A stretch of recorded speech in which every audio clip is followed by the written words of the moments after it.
नमस्कार बच्चों, मैं आपकी हिंदी की शिक्षिका मैडम मीठू विश्वास। बच्चों, आप सभी जानते हैं कि हम अभी बहुत ही कठिन दौर से गुज़र रहे हैं, तो हम घर में बैठकर ही अपनी पढ़ाई करेंगे। कक्षा 9वीं में आप सभी का स्वागत है।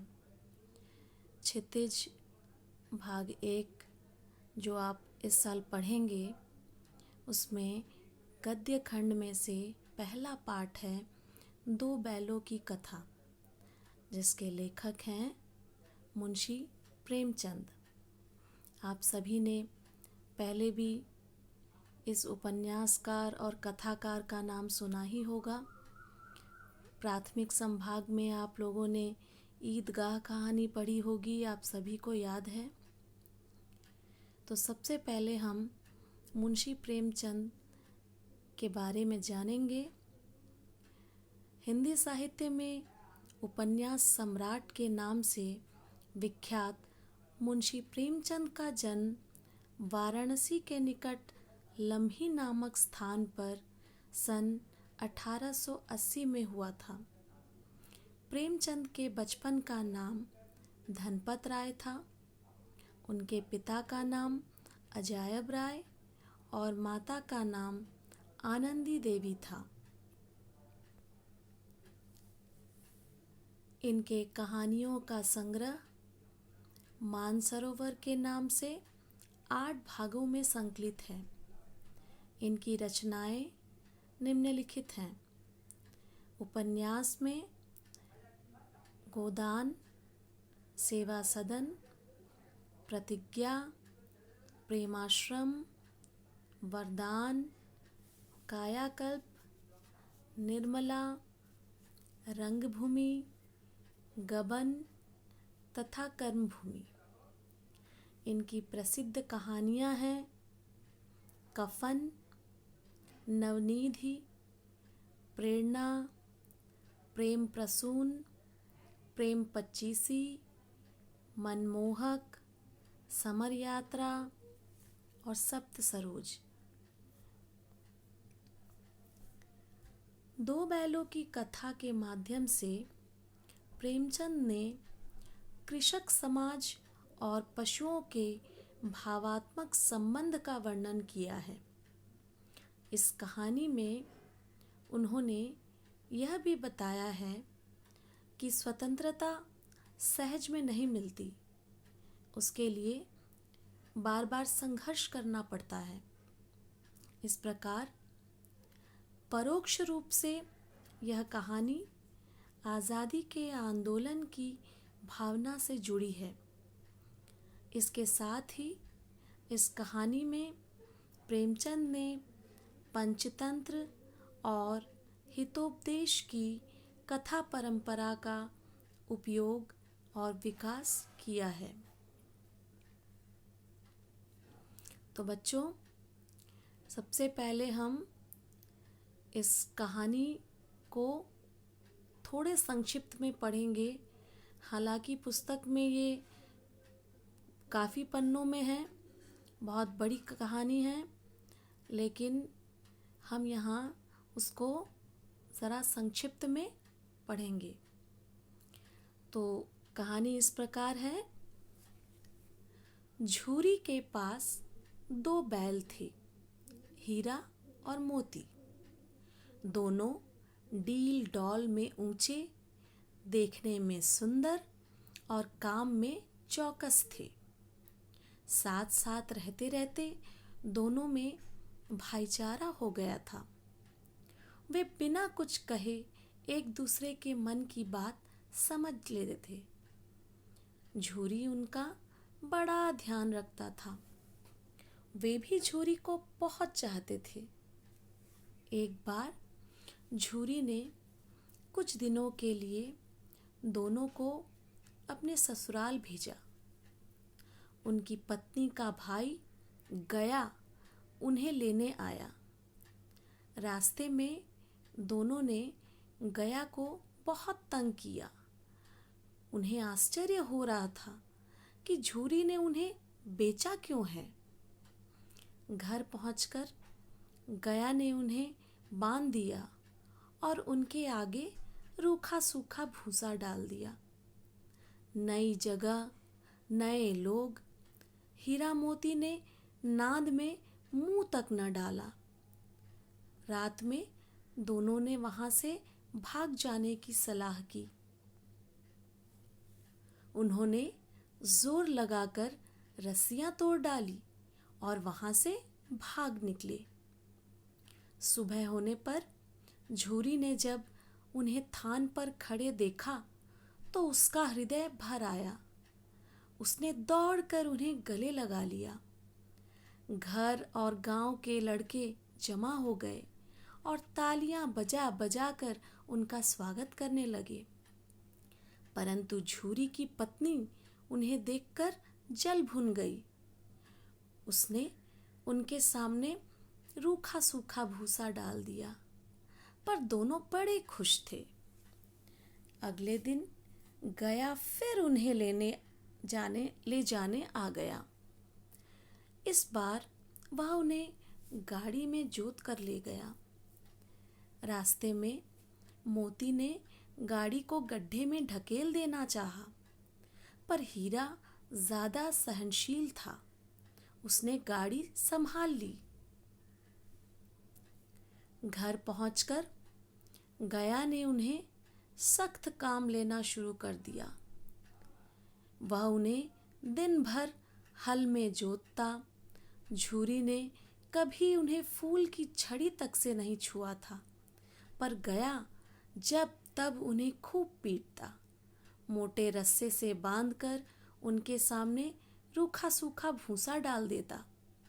दोनों लाचार निगाहों से एक दूसरे को देखते रहते। गया के घर में एक छोटी सी लड़की रहती थी। उसकी सौतेली माँ उसे बहुत मारती पीटती थी।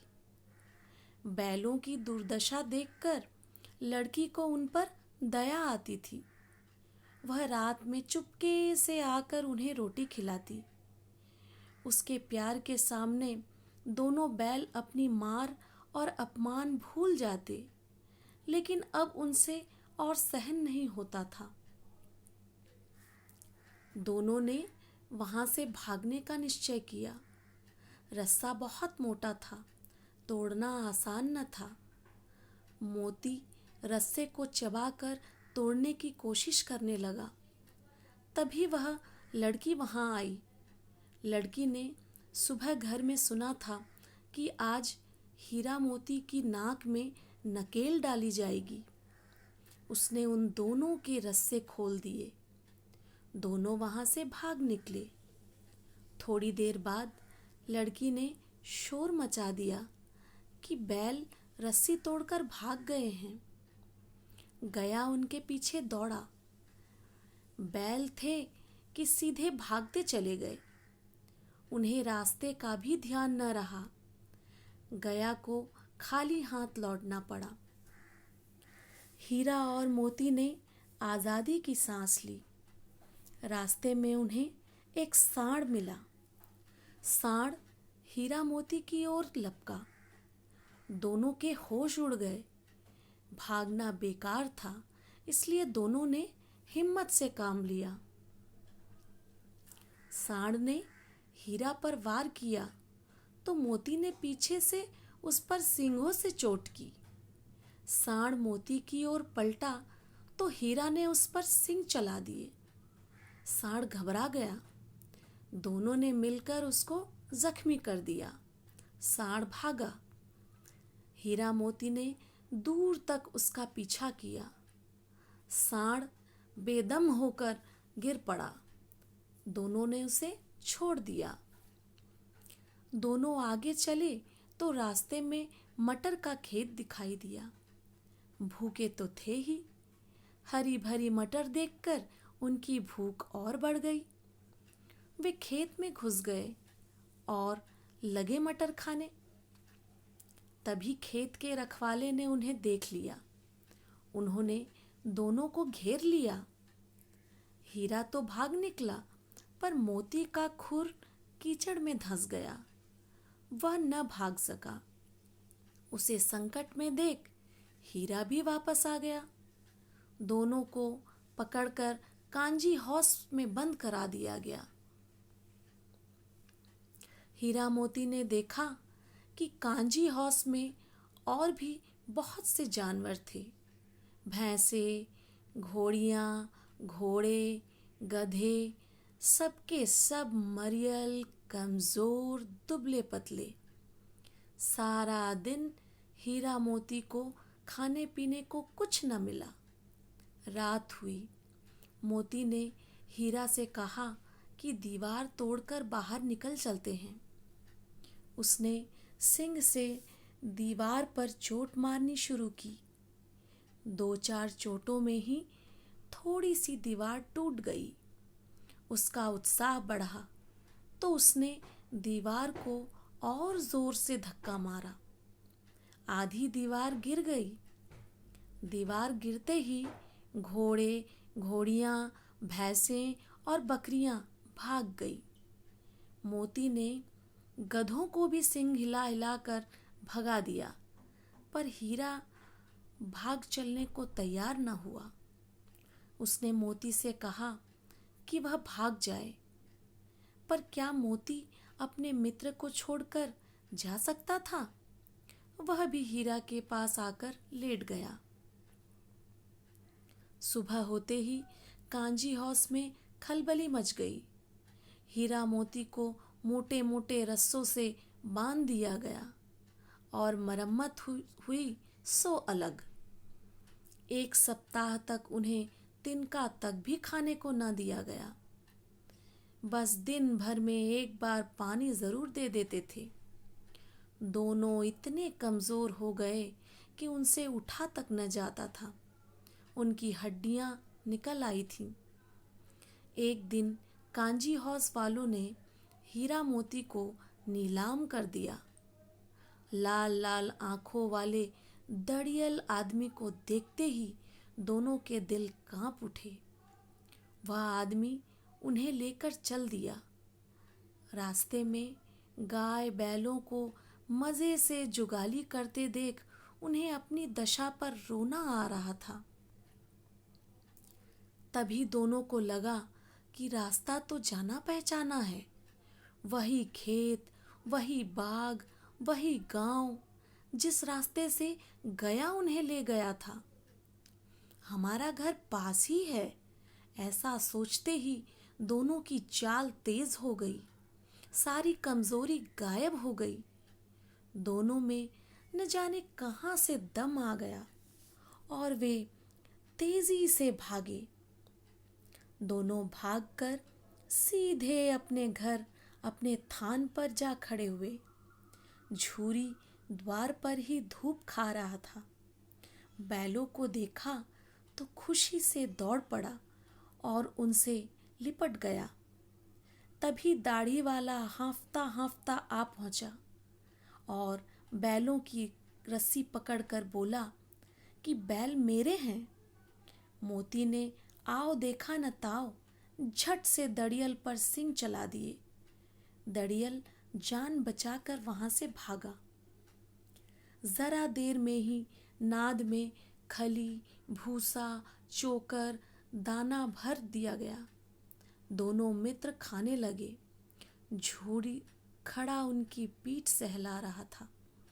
तभी झूरी की पत्नी भीतर से दौड़ी दौड़ी आई। उसने दोनों बैलों के माथे चूम लिए। तो बच्चों, ये कहानी का सार था। आप इस कहानी को 2-3 बार सुनिए, पढ़िए और इसके बाद अगली कक्षा में हम शब्दार्थ और प्रश्नोत्तर पर ध्यान देंगे। तब तक के लिए आप इस कहानी को ध्यान से पढ़िए।